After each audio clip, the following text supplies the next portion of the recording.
সন্ন্যাস কিচেনে আপনাদের সকলকে স্বাগত। আশা করছি আপনারা সকলেই ভালো আছেন, সুস্থ আছেন। আবার একটি নতুন রেসিপি নিয়ে আপনাদের কাছে চলে এলাম। আজকে আমি আপনাদের সাথে সজনে ফুলের একটি রেসিপি শেয়ার করব। আসুন রেসিপিটা দেখে নেওয়া যাক। সবার প্রথমে আমি সজনে ফুলের চচ্চড়ি বানাবার জন্য 300 গ্রাম সজনে ফুল নিয়েছি। আর এই ফুলের মধ্যে ছোট ডাল পাতা যেগুলো আছে সেগুলোকে বেছে ফেলে দেব, তারপর জলে ধুয়ে নেব। সজনে ফুলের মধ্যে যে ছোট ছোট ডাল পাতাগুলো ছিল সবগুলোই আমি বেছে ফেলে দিয়েছি, তারপর জলে ধুয়ে নিয়েছি। এবার একটা মাঝারি মাপের বেগুন আমি ছোট টুকরো করে কেটে নেব।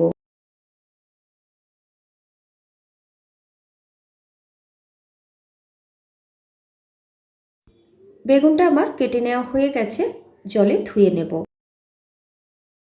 এবার একটা মাঝারি মাপের আলু কেটে নেব। আগে থেকে আমি খোসা ছাড়িয়ে রেখেছিলাম, ছোট ডুমো ডুমো করে কেটে নিচ্ছি।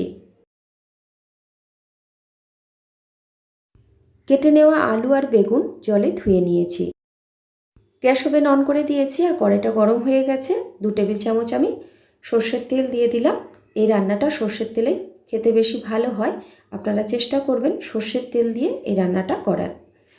তেল গরম হয়ে গেছে, 1 মুঠো মতো আমি বিউলির ডালের বড়ি ভেজে নেব। আমি এখানে বিউলির ডালের বড়ি ব্যবহার করছি। আপনাদের হাতের কাছে যদি মটর ডাল বা অন্য কোনো ডালের বড়ি থাকে সেটাও কিন্তু আপনারা ব্যবহার করতে পারেন। বড়িটাকে আমি আঁচটাকে একটু কমিয়ে হালকা একটু লাল করে ভেজে নেব। দেখুন বড়িটা এরকম হালকা লালচে করে ভেজে নিতে হবে। বড়িটা ভেজে নেওয়া হয়ে গেছে, তেল থেকে ছেঁকে ছাঁচাই করে একটা পাত্রে আমি তুলে নিচ্ছি। দেখুন বড়ি ভেজে নিয়েছে আর 1 টেবিল চামচ মতো তেল কড়াতে রয়ে গেছে, ওই তেলেই রান্না হয়ে যাবে।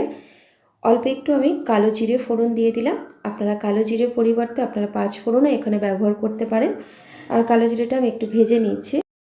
আর 2-3টে আমি চেরা কাঁচা লঙ্কা দিয়ে দিলাম।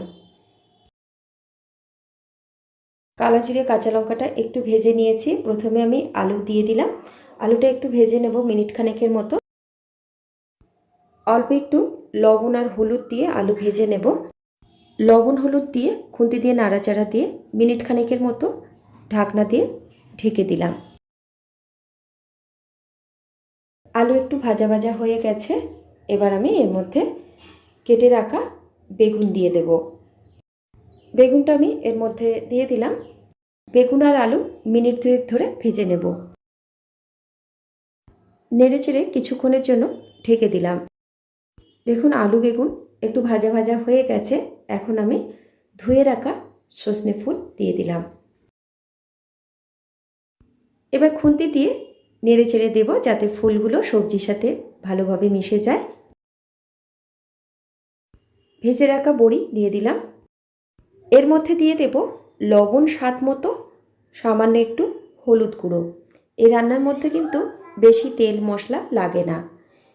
তেল মশলা ছাড়াই কিন্তু এই রান্নাটা খেতে ভীষণ ভালো হয়। আর এখন যেহেতু বসন্তকাল, সজনে ফুল খাওয়া আমাদের শরীরের জন্য ভীষণ উপকার। আপনারা অবশ্যই এই সজনে ফুল ট্রাই করবেন। মিনিট 2-3 ধরে খুন্তি দিয়ে নাড়াচাড়া দিয়ে ভেজে নিয়েছি। এর মধ্যে আমি 1 কাপের মতো জল দিয়ে দিলাম, যাতে সবজি আর যেহেতু আমি ভাজা বড়ি দিয়েছি সব কিছু ভালো মতো সেদ্ধ হয়ে যাবে। আর এই রান্নাটা একদমই মাখা মাখা হয়, তাই জলটা বুঝে দিতে হবে। যে জলটা আমি সবজির মধ্যে দিয়েছিলাম দেখুন পুরোটাই টেনে নিয়েছে।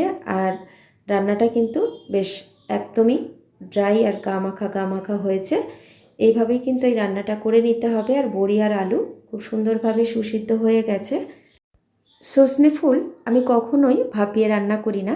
অনেকে ভাপিয়ে রান্না করেন, তবে সজনে ফুলের মধ্যে যে গুণটা থাকে যদি ভাপানো হয় সেই গুণটা কিন্তু নষ্ট হয়ে যায়। রান্নার স্বাদটা বজায় রাখার জন্য 1 চামচ চিনি দিয়ে দিলাম। খুন্তি দিয়ে নাড়াচাড়া দিয়ে গ্যাস ওভেন অফ করে দেব। তৈরি হয়ে গেছে সজনে ফুলের চচ্চড়ি। একটা বোলের মধ্যে আমি সার্ভ করছি। দুপুরের লাঞ্চে গরম ভাতের সাথে আমি সার্ভ করব। রেসিপিটি যদি ভালো লাগে অবশ্যই আপনারা একবার ট্রাই করে দেখবেন। আশা করছি আপনাদের ভালো লাগবে।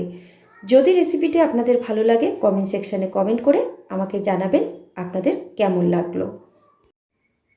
তৈরি হয়ে গেল বেগুন আলু দিয়ে সজনে ফুলের এই রেসিপিটি। যদি আপনাদের ভালো লাগে লাইক শেয়ার কমেন্ট করবেন, আর যারা প্রথমবার চ্যানেলটি দেখছেন চ্যানেলটিকে সাবস্ক্রাইব করে নেবেন।